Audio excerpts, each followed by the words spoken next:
ज्ञानवापी मस्जिद को लेकर एक बार फिर विवाद चल रहा है।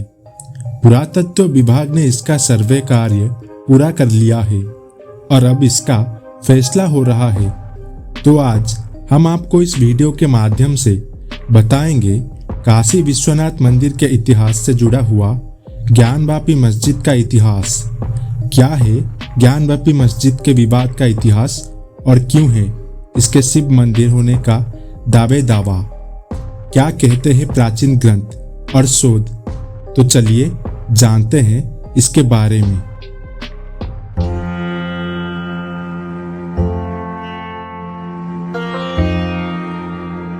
इतिहासकारों का मानना है कि 1194 में मोहम्मद गौरी काशी स्थित मंदिर को लूटकर तुड़वा दिया था। फिर से जब मंदिर बना लिया गया तो 1447 में जौनपुर के सरकी सुल्तान मोहम्मद शाह द्वारा मंदिर को तुड़वा कर मस्जिद बनवाई गई।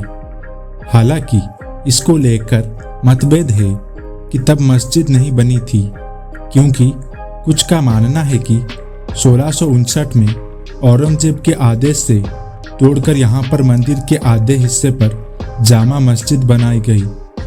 मंदिर टूटने और मस्जिद बनने के 125 साल तक कोई मंदिर नहीं बना था। इसके बाद साल 1735 में इंदौर की महारानी देवी अहिल्याबाई ने ज्ञानवापी परिसर के पास काशी विश्वनाथ मंदिर बनवाया। ज्ञानवापी मस्जिद का पहला जिक्र 1883 के राजस्व दस्तावेजों में जामा मस्जिद ज्ञानवापी के तौर पर दर्ज किया गया। 1809 में हिंदू समुदाय के लोगों द्वारा ज्ञानवापी मस्जिद को उन्हें सौंपने की मांग की। 30 दिसंबर 1810 को बनारस के तत्कालीन जिला दंड अधिकारी मिस्टर वाटसन ने वाइस प्रेसिडेंट इन काउंसिल को एक पत्र लिखकर ज्ञानवापी परिसर हिंदुओं को हमेशा के लिए सौंपने को कहा था, लेकिन यह कभी संभव नहीं हो पाया। 1936 में दायर एक मुकदमे पर वर्ष 1937 के फैसले में ज्ञानवापी को मस्जिद के तौर पर स्वीकार किया गया।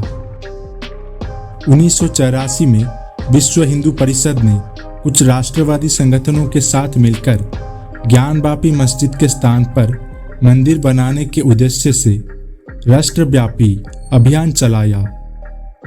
1991 में हिंदू पक्ष की ओर से हरिहर पांडे, सोमनाथ व्यास और प्रोफेसर रमारंग शर्मा ने मस्जिद और संपूर्ण परिसर में सर्वेक्षण और उपासना के लिए अदालत में एक याचिका दायर की। मस्जिद सर्वेक्षण के लिए दायर की गई याचिका के बाद संसद ने उपासना स्थल कानून बनाया। तब आदेश दिया कि 15 अगस्त 1947 से पहले अस्तित्व में आए किसी भी धर्म के पूजा स्थल को किसी दूसरे में नहीं बदला जा सकता। फिर 1993 में विवाद के चलते इलाहाबाद हाई कोर्ट ने स्टे लगाकर यथास्थिति कायम रखने का आदेश दिया। 2018 में सुप्रीम कोर्ट ने आदेश की वैधता 6 मास के लिए बताई और 2019 में वाराणसी कोर्ट में फिर से इस मामले में सुनवाई शुरू हुई। 2021 में फास्ट ट्रैक कोर्ट ने ज्ञानवापी मस्जिद के पुरातात्विक सर्वेक्षण की मंजूरी दी और 2022 में कोर्ट के आदेश के अनुसार ज्ञानवापी मस्जिद के सर्वे का काम पूरा हुआ। हिंदू पुराणों के अनुसार काशी में विशालकाय मंदिर में आदिलिंग के रूप में अभिमुक्तेश्वर शिवलिंग स्थापित है। इसका उल्लेख महाभारत और उपनिषद में भी किया गया है।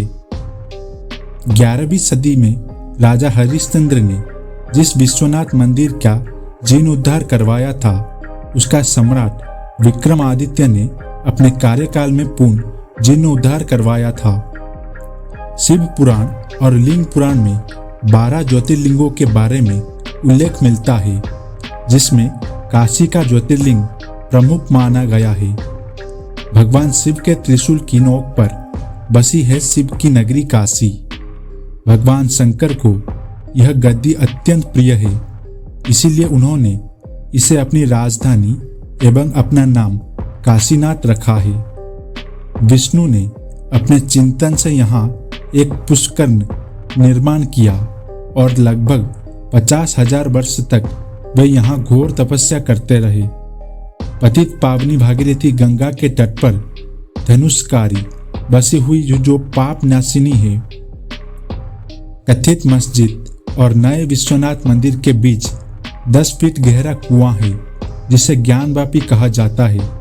इसी कुएं के नाम पर मस्जिद का नाम पड़ा। स्कंद पुराण में कहा गया है कि भगवान शिव ने स्वयं लिंग अभिषेक के लिए अपने त्रिशूल से ये कुआं बनाया था।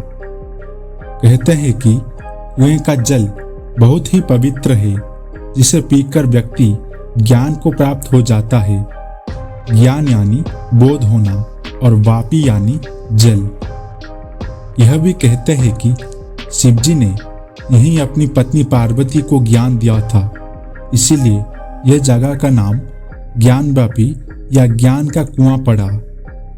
ज्ञानवापी का जल श्री काशी विश्वनाथ पर चढ़ाया जाता है। 2024 में ज्ञानवापी की दक्षिणी हिस्से में बने व्यास जी के तहखाने में हिंदू पक्ष को पूजा पाठ की इजाजत मिल गई।